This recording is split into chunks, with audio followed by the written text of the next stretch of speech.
ওয়ালাইকুম আসসালাম রহমতুল্লাহি ওয়া বারাকাতুহু। হ্যাঁ, যে সমস্ত মহিলা প্রেগন্যান্সিতে আছেন বা যাদের বাচ্চা ছোট, এখনো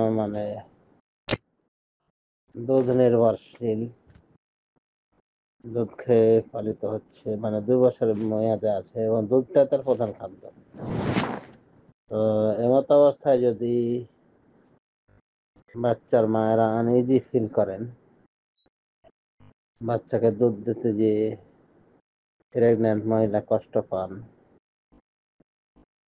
বা বাচ্চার ক্ষতি হয় বলে ডাক্তার বলে, অথবা দুধদানকারিণী মহিলা বাচ্চাকে বারবার দুধ দেওয়ার কারণে ছাতি শুকিয়ে যায় বা শ্যাম পালনের কারণে বাচ্চার ক্ষতি হয় দুধ না পাওয়ার কারণে, এসব কারণে অনুমতি আছে রোজার বিরতি দেওয়ার বিষয়ে। এ বিষয়ে ওলামায়ে কেরাম সবাই একমত বলা যেতে পারে, যদি সমস্যা দেখা দেয় বাচ্চার বা বাচ্চার মার বা গর্ভবতী মায়ের।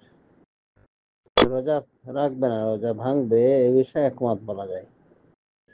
পরবর্তীতে কি করবে সেটা নিয়ে ইখতিলাফ আছে ওলামায়ে কেরামের নিকট। অধিকাংশ ওলামায়ে কেরাম মনে করেন কাজা আদায় করবে পরবর্তীতে, যখন সুযোগ পাবে। তখন থেকে সাহাবী ইবনে ওমর, ইবনে আব্বাস রাদিয়াল্লাহু আনহুমা, তাদের ফতোয়া ছিল যে প্রেগন্যান্ট মহিলা, বাচ্চাকে দুধদানকারী মহিলা, এরা রোজা বিরতি দিবে আর পার রোজা ফিদিয়া আদায় করবে, কাজা আদায় করা লাগবে না।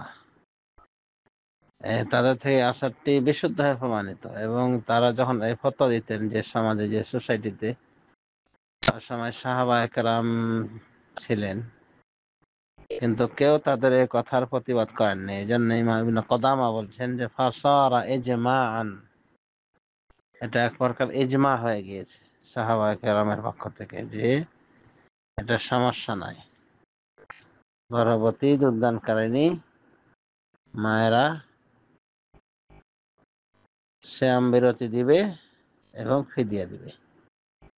যা হোক, সাহাবী ইবনে আব্বাস, ইবনে ওমরের বলিষ্ঠ মত, এর মতটাকে শেখ আলবানী ইখতিয়ার করেছেন, আরো সালাফে অনেক আলেম এটাকে পছন্দ করেছেন এবং সে অনুযায়ী ফতোয়া দিয়েছেন যে বাচ্চাকে দুধদানকারিণী মা বা গর্ভবতী মা, তারা সিয়াম বিরতি দিবে এবং পার সিয়াম ফিদিয়া দিলেই যথেষ্ট হয়ে যাবে।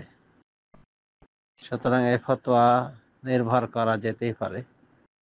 আর যদি ফিদিয়া দেয়, আবার ওটা কাজা আদায়ও করে, সেটা তার ব্যাপার। তবে আশা করি সমস্যা হবে না, ফিদিয়া দিলে দায়মুক্ত হওয়া যাবে ইনশাআল্লাহ। আর ফিদিয়া ওই পার রোজা একজন মিসকিনকে খাইয়ে দিবে, মধ্যম মানের খাওয়া বা যেটা সে সচরাচর খায়, ওই খাদ্য থেকে মিসকিন ডেকে খাইয়ে দিবে।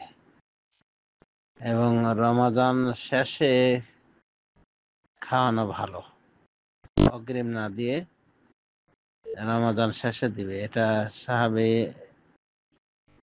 আনাস রাদিয়াল্লাহু আনহুর আমল। উনি বয়োবৃদ্ধ হয়ে গেলে রমাদান শেষে 30 জন মিসকিনকে ডেকে খাইয়ে দিয়েছিলেন। ওই সারিদ, এক প্রকার রুটি এবং গোশতের সমন্বয়ে তৈরি খাবার খাইয়ে দিয়েছিলেন। যদি তাদেরকে না খাওয়াতে পারে, তাহলে খাদ্য হিসেবে তাদের হাতে সোয়া কেজি মতো চাল ধরিয়ে দিলে হবে। সাথে তরকারি কিছু ধরে দিলে সেটা তার ব্যাপার, কিন্তু চাল ধরিয়ে দিলেই হবে। পার রোজা সোয়া কেজি মিসকিনকে দিয়ে দিবে। আর কিছু কমও বলেছেন, যা হোক, বলা যেতে পারে মধ্যম ফতোয়া পরিমাণের বিষয়। আল্লাহ আলাম।